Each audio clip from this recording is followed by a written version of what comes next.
बार गफलत हो जाती है, तो उन गफलतों को भी बड़े मन से देख लेना चाहिए। कोई बात नहीं, आगे बढ़ेंगे, लेकिन पहले देखेंगे एक रिपोर्ट जो हमें बताएगी कि आज का मुद्दा है क्या, और उसके बाद फिर डिबेट की तरफ। तो देखिए पहले ही रिपोर्ट।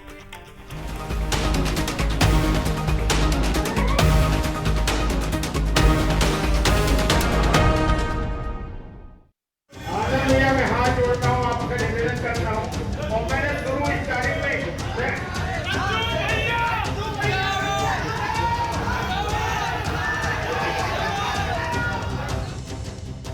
क्या बुधनी में बीजेपी को बगावत का सामना करना पड़ रहा है? क्या शिव की बुधनी में बीजेपी विरोध का तांडव देख रही है? बुधनी विधानसभा के भिरुंदा से आई ये तस्वीरें तो कुछ ऐसी ही कहानी बयां कर रही है।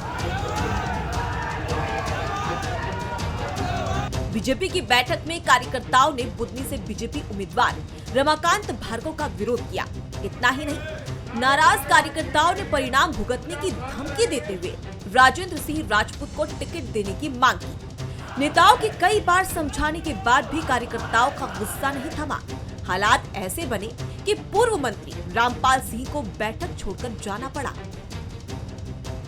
बीजेपी की बैठक में रमाकांत भार्गव का विरोध। बुधनी से बीजेपी उम्मीदवार है रमाकांत भार्गव। राजेंद्र सिंह राजपूत को टिकट देने की मांग। राजेंद्र सिंह ने 2005 में शिवराज के लिए छोड़ी थी सीट। बुधनी में उम्मीदवार के विरोध से बीजेपी में चिंता। शिवराज के हटने से संगठन को एकजुट रखने की चुनौती। राजेंद्र सिंह के अलावा दूसरे नाराज चेहरे भी चुनौती। कार्तिकेय सिंह को टिकट न मिलने से भी नाराजगी। भले ये कार्यकर्ता नाराज है, विरोध कर रहे हैं, लेकिन बीजेपी भरोसा जता रही है कि सब ठीक है। रामपाल सिंह और राजेंद्र सिंह राजपूत ने कहा कि कार्यकर्ताओं को मना लिया जाएगा, तो बीजेपी प्रदेश अध्यक्ष वीडी शर्मा ने कहा कि रमाकांत भार्गव भारी मतों से जीतेंगे।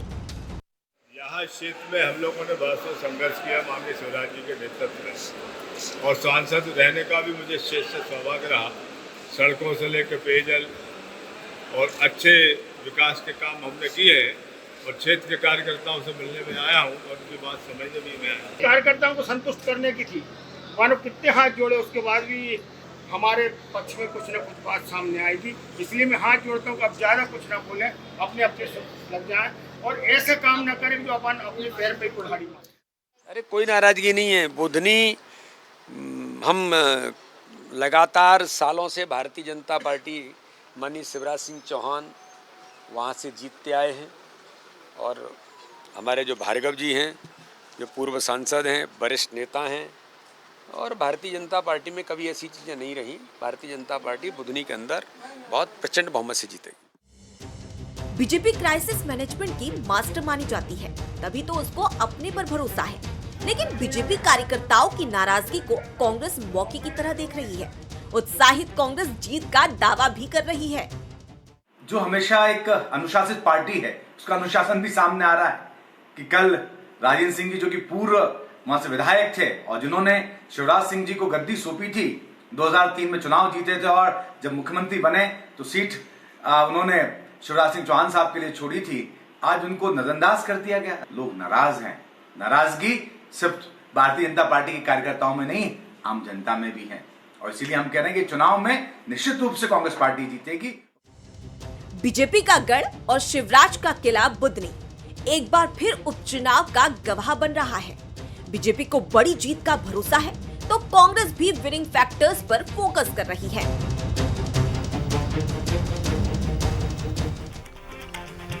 एक बार फिर नमस्कार, और आज का हमारा मुद्दा है बुधनी में नई दास्तान। बीजेपी क्यों परेशान? क्या वाकई बीजेपी परेशान होती है, या बीजेपी को लगता है कि ये सब चीज़ें तो उसके लिए चुटकी बजाने की तरह है? लोग आएंगे, आना ही चाहिए। एक जीवंत पार्टी में अगर विरोध नहीं होगा तो सब कुछ रोबोटिक हो जाएगा। लेकिन ये कांग्रेस की तरह फैलता नहीं है। फैलता क्यों नहीं है? क्योंकि बीजेपी का अनुशासन का भाव और पार्टी के नेताओं को ये समझाने का भाव कांग्रेस की तुलना में ज़्यादा मजबूत है कि आप पार्टी से हैं, पार्टी आपसे नहीं है। बड़ों को हमने किनारे कर दिया है, तो ये भ्रम मत पालिए कि आप यहाँ अगर कुछ उत्पात करेंगे या निरंतर अनुशासनहीनता करेंगे तो आपका कल्याण हो जाएगा। कल्याण होगा, दूसरे तरीके से हो जाएगा। बहरहाल बंसल न्यूज़ के सुलगते सवाल क्या है? क्या बुधनी का संग्राम शुरू होते ही बीजेपी में कोहराम मच गया है? क्या समर्थकों के सहारे बागी तेवर अख्तियार करने वाले नेता राजेंद्र सिंह राजपूत कुर्बानी का रिटर्न तोहफा चाहते हैं? क्या बीजेपी की अंदरूनी लड़ाई बुधनी में कांग्रेस को मौका दे सकती है? ये बड़ा सवाल है। और क्या जैसा हमेशा होता आया है कि सब कुछ बहुत सेटल हो जाएगा और राजपूत साहब कहेंगे मैं इस तारीख से अपने प्रिय साथी भार्गव जी के लिए प्रचार की शुरुआत कर रहा हूं और हम पिछली बार के अंतर से भी अधिक मतों से बुधनी जीतेंगे? देखते हैं, वक्त बताएगा। जो मेहमान हमारे साथ हैं उनसे मिलिए। स्टूडियो में मेरे साथ हैं अवनीश बुंदेला जी, युवा नेता हैं, प्रवक्ता हैं, बहुत स्वागत करता हूं उनका। और हमारे दो मेहमान हैं, बीजेपी से हैं ब्रिज गोपाल लोया जी, बहुत स्वागत करता हूं उनका। और जय नागड़ा जी हैं, वरिष्ठ पत्रकार और राजनीतिक विश्लेषक। जय जी, बीजेपी के यहाँ भी विरोध के स्वर उठते हैं, वहाँ भी चीज़ें आगे बढ़ती हैं, लेकिन उनका समापन बड़े ड्रामेटिक तरीके से होता है। और अगर वो ड्रामेटिक तरीके से नहीं होता है तो नेताजी की विदाई से होता है कि आपको जहाँ जाना हो आप जाइए, यहाँ इस पार्टी में आपकी आवश्यकता नहीं है। और यही वजह है कि ये डू एंड डोंट्स बड़े क्लियर हैं। और इसी वजह से बीजेपी में कोई भी बगावत, ऐसा नहीं कि बगावत नहीं हुई है, 2005 में भी हुई थी जब भारतीय जनशक्ति पार्टी बनी, लेकिन बीजेपी पर कोई बहुत गहरा इम्पैक्ट नहीं डालती है। कई नेता आते जाते भी रहे लेकिन बीजेपी पर असर नहीं पड़ा। कैसे देखते, क्या बुधनी में असर कांग्रेस की तरफ जा सकता है, फायदा पहुंचा सकता है, या आपको लगता है कि सब कुछ मैनेजेबल होगा? शरद जी, ये बात सही है कि बीजेपी की स्थिति अब पहले से काफी बदली है। कार्यकर्ताओं की अपेक्षाएं भी सत्ता में, क्योंकि बीजेपी लंबे समय से है केंद्र में, राज्य में, हर जगह, तो हर कार्यकर्ता की भी अपेक्षाएं भी उसी अनुरूप से होती है। और फिर आप देखें कि पार्टी पहले की तुलना में, जो पहले आदर्श और जो सिद्धांतों की बात होती थी, कहीं अब ज्यादा व्यवहार ज्यादा प्रैक्टिकल होने की स्थिति में आई है। इसलिए देखिए कि बहुत सारे कांग्रेस से लोग आए और उनको टिकट दिया, मंत्री बने। तो कहीं ना कहीं इसकी कुंठाएं तो बीजेपी के कार्यकर्ताओं में आ रही है, वो सतह पर कहीं ना कहीं सामने आ रही है। और जो पहले बिल्कुल ऐसा अनुशासन था कि पहले ये सतह पे भी चीजें नहीं आती थी, अब वो कम आ रही है। तो जब भी सत्ता पर लंबे समय तक टिके रहने से जो कांग्रेस में स्थिति थी, वहां भी आक्रोश आया। अब ये बात सही है कि बीजेपी पर, क्योंकि इस समय उसका जनाधार बहुत तगड़ा है और इस समय कोई नेता इस स्थिति में नहीं है कि पार्टी के हाईकमान को बार्गेन कर सके, तो निश्चित रूप से मैं मानता हूँ कि वहाँ अनुशासन का डंडा थोड़ा सा मजबूत है।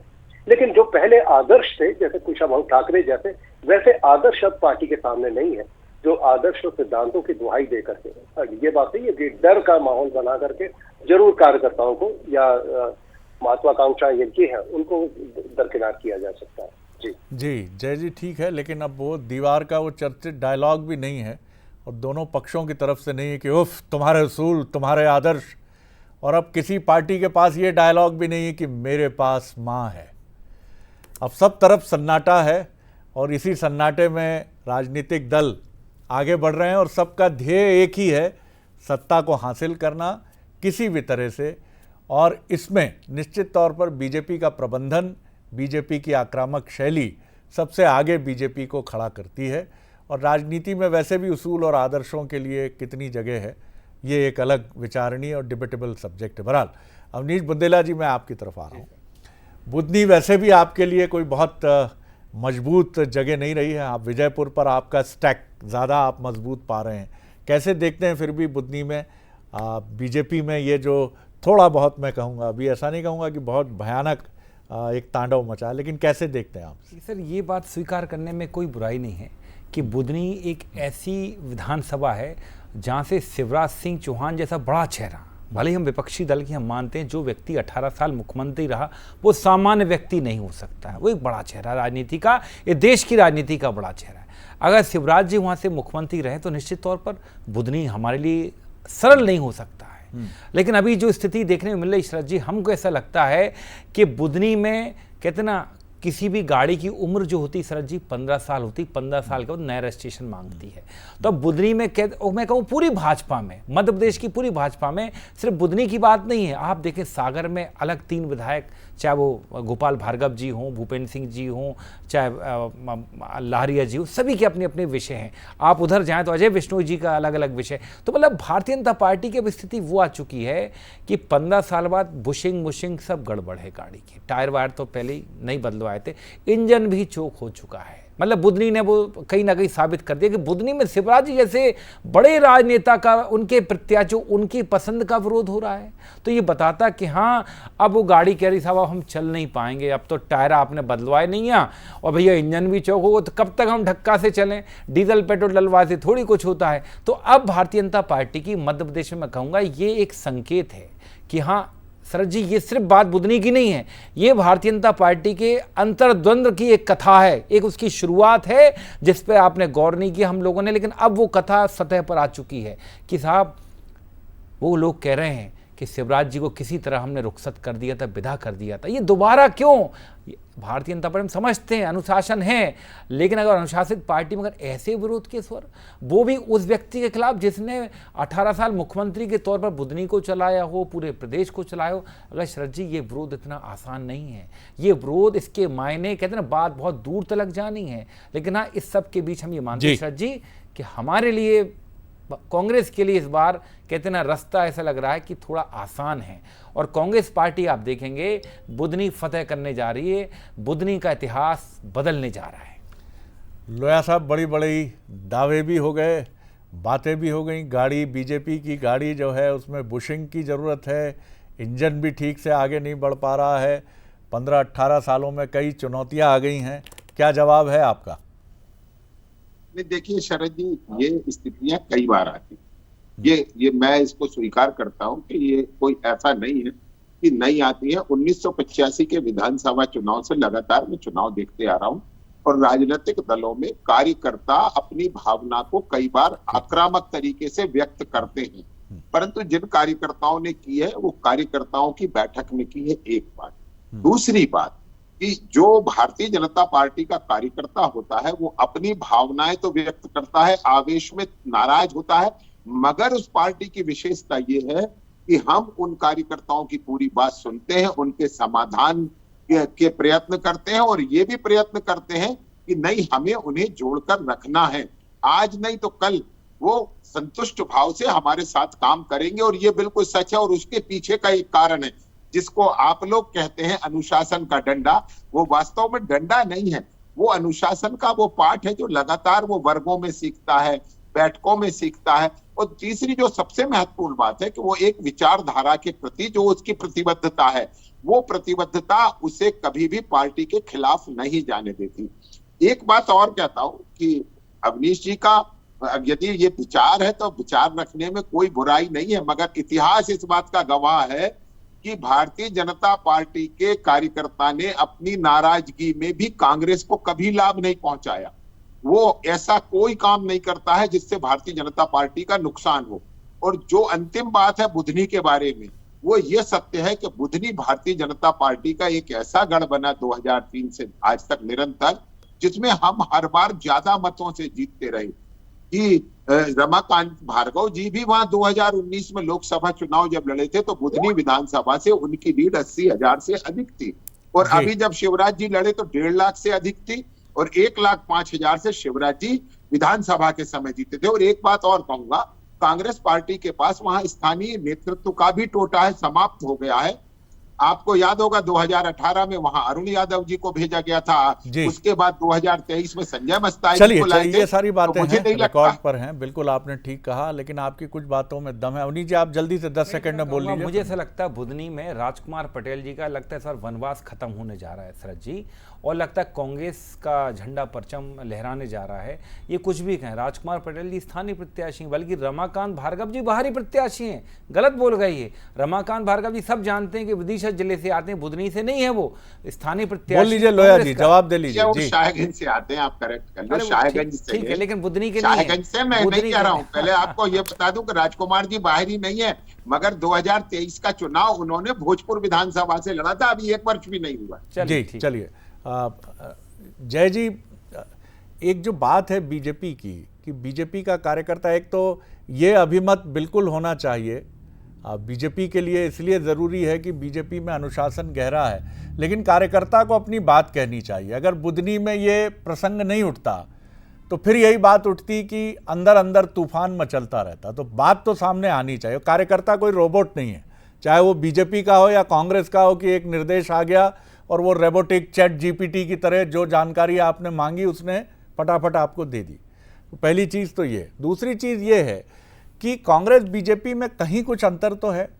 2019 आप याद कीजिए कि जो परिवर्तन 20 में घटा वो उलट भी सकता था अगर बीजेपी के विधायकों की नीयत में कुछ कमजोरी होती कि साहब यहाँ तो कमलनाथ जी का भी दरवाज़ा खुला है, फ़ायदा उठा लेते हैं, 15 लोग चले चलते हैं वहाँ तो हमें आनंद आएगा।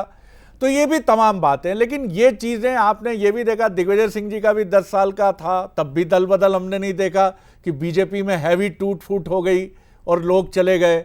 यूपीए में भी हमने नहीं देखा। क्या आप पाते हैं बीजेपी के डीएनए में, कांग्रेस के डीएनए में क्या बुनियादी अंतर दिखता है आपको? ये बात सही है कि जो यदि हम स्वस्थ लोकतंत्र की बात करते हैं तो पार्टी का आंतरिक लोकतंत्र भी होना चाहिए। गुस्सा यदि है तो निकलना चाहिए, चाहे किसी भी पार्टी का हो।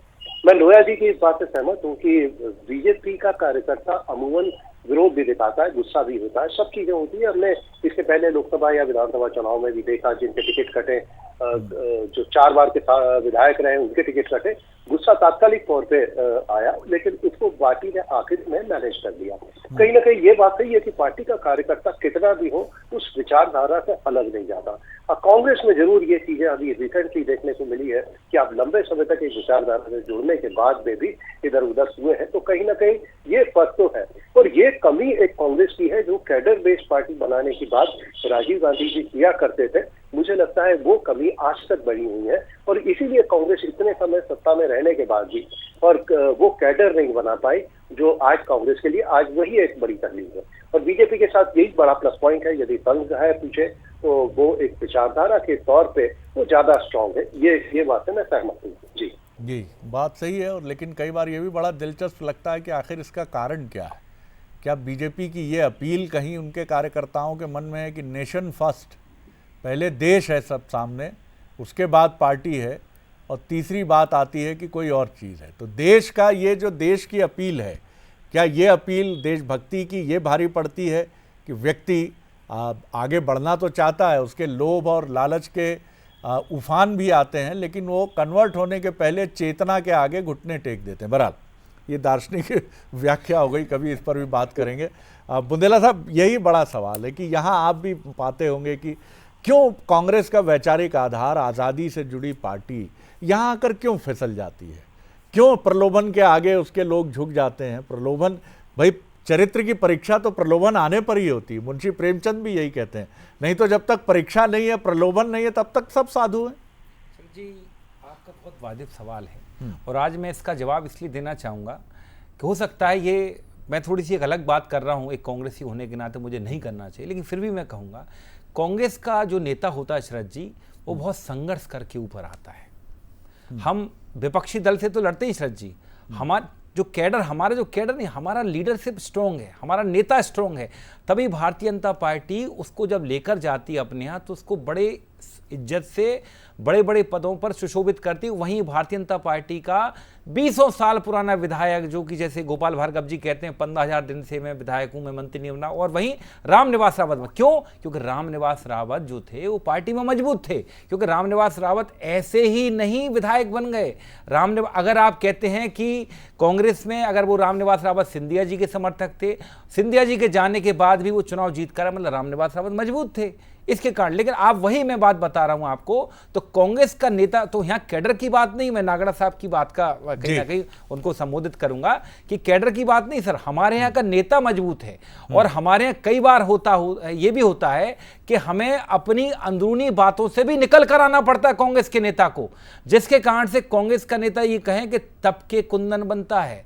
तो मैं वही बात कहूंगा, इस बुधनी उपचुनाव में स्थिति यह है कि हमारा नेता स्पष्ट है, 6 बार चुनाव हार चुका है राजकुमार पटेल जी। जी, अगर आप देखा जाए तो। एक बार विधायक बने, मंत्री बने, लेकिन उस व्यक्ति की क्रेडिबिलिटी है साहब, उस व्यक्ति का नाम आने पर भारतीय जनता पार्टी के कहीं ना कहीं समीकरण गड़बड़ हो गए। आप सोचें, कहीं ना कहीं रमाकांत भार्गव जी को ये संघर्ष का जो सामना करना पड़ रहा है, ये कारण वही है क्योंकि राजकुमार पटेल जी का चेहरा रमाकांत भार्गव जी पर भारी पड़ रहा है। और दूसरी बात, रमाकांत भार्गव जी तो वो चेहरा थे जो शिवराज जी के बिल्कुल किचन कैबिनेट के लोग थे।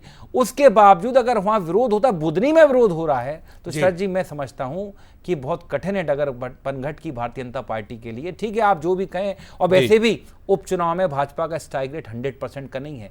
24 सीटों पर उपचुनाव हुआ था, 28 सीटों पर उसमें भी हम 9 जीत कर आए थे। आप दोनों को शुभकामनाएं हैं इसके लिए।